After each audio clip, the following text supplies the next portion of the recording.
The 2016 session of the General Assembly will be remembered in part as the year many Rhode Islanders got a tutorial on legislative and community grants, a program that distributes millions of taxpayer dollars annually to nonprofit organizations at the whim of legislative leadership, in some cases with little oversight. We've all witnessed the legislative grants, often a photo op for the local newspaper, complete with lawmaker, recipients, and an oversized ceremonial check. And the so-called community grants, which have gone to organizations like Crossroads or St. Mary's Home for Children or Rhode Island Meals on Wheels. But the Hummel report found another category of money being appropriated by the General Assembly: departmental grants. Taxpayer money allocated to and distributed by various state agencies like the Department of Environmental Management, the Department of Administration, or the University of Rhode Island. They give money to the departments and the departments give them out. Representative Patricia Morgan has been a longtime critic of the grant program and says that despite the House Speaker's assertion they are community grants, the departmental grants are really their own entity because state agencies are being used as a conduit for the money. That gives the people up here in this building, in the State House, a degree of separation. What's the criteria for them to give out this money? What value does it add to the taxpayers? And how do you judge that value? What metrics, what performance metrics are you putting on the money?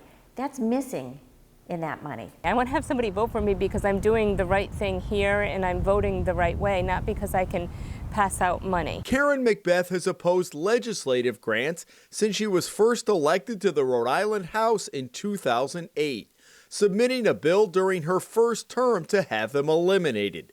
She even sent then-Speaker Bill Murphy certified letters trying to personally get on his radar screen with her opposition to the grants. You know, everybody's talked about, okay, the legislative grants and the community grants. There's really a third subsection, isn't there? I believe there is. I don't know if people call it grants, but I think it falls under that same heading. But they're labeled department grants. Yes. That's what it says on the legislative's website. Right. I don't think it is a community grant. I see it as using one entity. We put money in one place who then gives it to another organization or another group.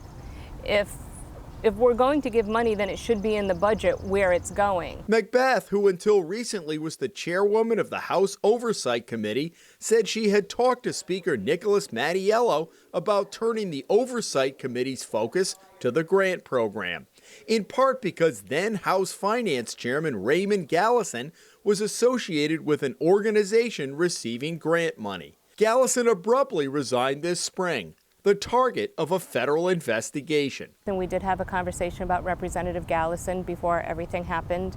Certainly I had seen his website and thought that so there that were was on issues. your radar screen even before all the publicity? Yes, it was. Mattiello told Macbeth grants come under the purview of House Finance. Shortly after that, Macbeth switched from being a Democrat to a Republican, and the Speaker removed her as the chairwoman of Oversight. Macbeth since has decided not to seek a fifth term. Were you more concerned about the oversight and accountability of the money or the concept of funding charities that maybe should be raising their own money? I think both. My own philosophical belief is that we should not be doing that, that's not our role here. But putting that aside, if it was going to happen, I wasn't going to be part of it, but I certainly wanted to see the oversight of it. The Hummel report examined the money distributed through URI the past 5 years. This year, the university was enlisted to distribute nearly $750,000 to 8 organizations, including more than $28,000 for the Hope High School Scholarship Fund and $5,100 for something called Italian Cultural Heritage. More than $31,000 went to learning enhancements for adult programs. The principal of Hope High told us he'd never heard of the Hope High School Scholarship Fund. We obtained documentation from both URI and the Speaker's office that shed more light on the program. Turns out it's aimed at middle school students who show academic promise but might be at risk to drop out. The report we obtained says it serves anywhere from 10 to 30 students a year in grades 9 through 12. It's unclear why prospective Hope High School students were recipients or how the program began.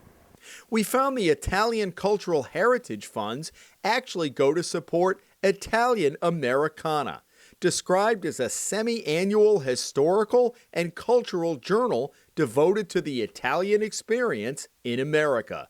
The benefit to Rhode Island taxpayers is unclear, but it says URI benefits from the journal's wide distribution and, quote, any acclaim it receives. Somebody at some point had to say, we think that Italian Cultural Heritage Program or a Hope High School Scholarship Fund or educational enhancement. Do those names sound like money that URI would say, we have to have this program? That URI itself thinks they have to have the Hope High School Scholarship Program or they have to have the Italian Heritage Society.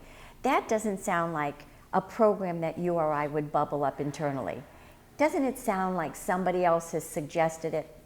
And used URI as a pass-through. Yeah, to give that degree of separation. When I first heard that there was money going to URI and then URI was supposed to then delve this money to other organizations or groups, I think that puts URI in a difficult situation. That's not their job. Their job is to educate our students, and this didn't seem to be part of it. The largest URI grant goes to the Polaris Manufacturing Extension Program. The $350,000 grant was justified in a 2-page handwritten form that says the mission of the program is to, quote, grow small Rhode Island manufacturers through bus tours, consortia, and seminars. We don't see those line items in our budget. So you can be thinking and voting on a budget that says we're giving $10 million to URI, and then underneath it, then they're giving money to other places. And I think that's the concern that I have in going through and having been through my 8th budget and reading them over and over and looking at each line item and finding out you can look at that all day long and you'll never see that second step in the money. Although URI tells me it is accounted for in their budget, but you have to take a deep dive into URI's budget, and who's going to do that? Yes. Right? Yes. House Speaker Nicholas Mattiello announced last month that he was revising the community grant program, reducing it from a total of $11.3 million this year to $6 million next year. The total number of grants has been reduced from 230 to 25, with 4 pools of money created and distributed by state departments. Under that new budget, the Hope High School scholarship funding is eliminated, along with the Italian cultural heritage. But Polaris remains, although it's been reduced from $350,000 to $250,000. The legislative grant program will remain unchanged at $2.2 million, split equally between the House and the Senate. My fear is that now they're saying, oops, all fixed. It's all fixed. Not so fast. It's not all fixed. And I'm afraid that people will fall for it again and say, okay, now it's a line item in the budget. That means nothing. They can add and subtract line items in that budget, and nobody will go and do the research. And that's the problem. In fact, Morgan says she tried to introduce an amendment last week on the House floor that would require community grants to have a legislative sponsor's name and to disclose if any elected official was on the board or an employee of the organization, and have it listed on a website. Her proposal was defeated. Doesn't mean it's bad necessarily, unless it is bad, right? But it's a transparency issue. We should know if an elected official is connected to that money in any way. Macbeth agrees additional changes in the grant program are necessary. I don't see a change in the process. So we may stop a legislative grant or we may stop a community service grant. We say they're not community service grants. But what have we done to change the whole process? We haven't.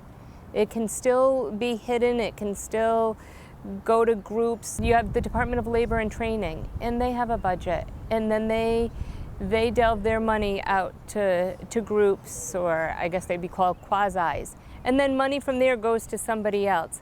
That's the layers that need to be peeled back to get the answers of why this state has such a big budget. It makes no sense that a state this size would have the budget we do. And I think as you start to peel those back, you're going to start to see or get answers that people are really going to be surprised at. At the State House, Jim Hummel for the Hummel Report.